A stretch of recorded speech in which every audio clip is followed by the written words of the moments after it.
as the irregularities, it seems to me there was more votes counted in some of the battleground states than there was registered voters. That should also be a big red flag right there. And also another question I have for you is, the recounts going around the country, does that include all the mail-in votes for Biden, including the ones that showed up after the polls closed? Well, that is a great question, and I'm glad you called. I didn't know there was a Saratoga, California, Butch.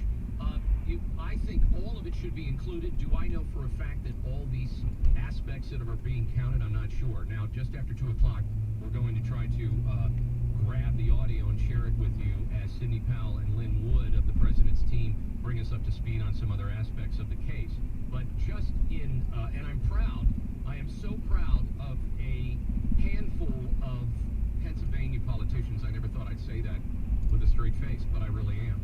There are some great men and women in our General Assembly, and they have fought to get a hearing, which we had, and that set the stage for another hearing and another hearing, and what's coming out in these hearings is amazing.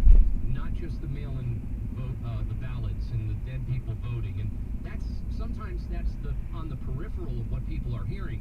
The real thing is, with the mail-in ballots, of creating ballots that don't exist, and then you have the issue with the Dominion vote counting systems, which that plot gets thicker by the day.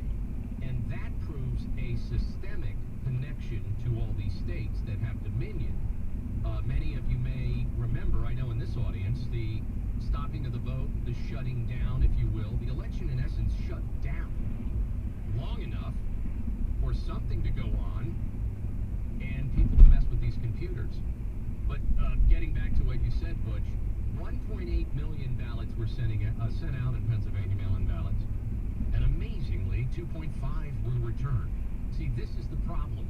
This is an irregularity. And for a senator or anybody in law enforcement or the pretend-elect Biden, many of you know him, he's the guy with the dog. We know a lot about the guy. He likes vanilla ice cream. He's bringing a cat. He's going to bring a cat to the White House. That right there should disqualify him. Oh, I'm kidding. I know there's a lot of cat lovers in the audience. But anybody to say, even if there was, think about this, even if there was one case of fraud in one precinct in one state, somebody should be concerned about that. And they should try to correct it. When you have systemic fraud in multiple precincts, like in Michigan, Nevada, Wisconsin, Pennsylvania, Georgia,